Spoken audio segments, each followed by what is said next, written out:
I am Don Juan DeMarco. You are the Don Juan? This is correct. I enjoyed every moment that I had with Marlon. Don Juan DeMarco being the first film that we did together was such an amazing experience because he was just there for you, you know. They sprung a scene on us. And the majority of the scene is me kind of babbling. I didn't know the words. Your name is DeMarco, that's Italian. You were brought up in Mexico, and when you speak English, you speak it with a Castilian accent. Marlon said, "Don't worry, kid. You know, I'll hook you up." So he cut this sort of patch of dialogue out of the script, and he said, "Here's what I'm going to do." He asked where the cameras were going to be. Found out and everything. So he said, "I want a cup of coffee in the scene."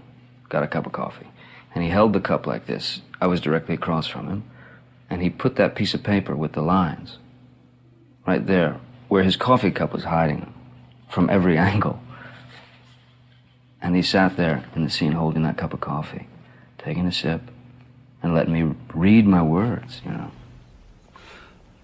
Well, my accent has been colored by my many travels. Very well, I will answer your question. I was raised in Mexico. My father was born in Queens. His name was Tony DeMarco. He was Italian, the dance king of Astoria. Excuse me.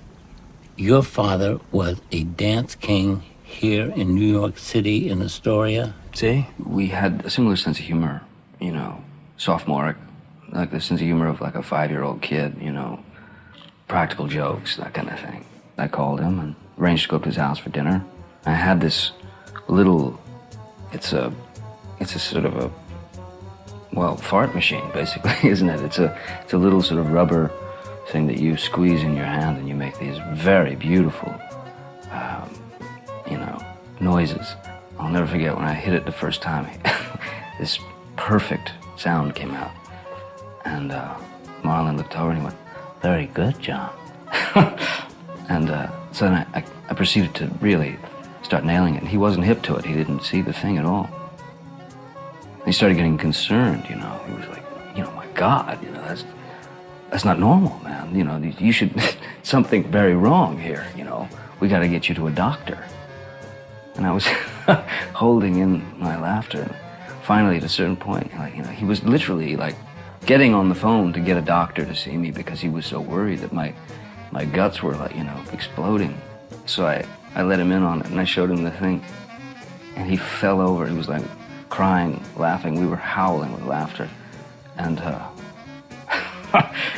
and I'll never forget it. He took the thing and he held it up and he said, "I found God."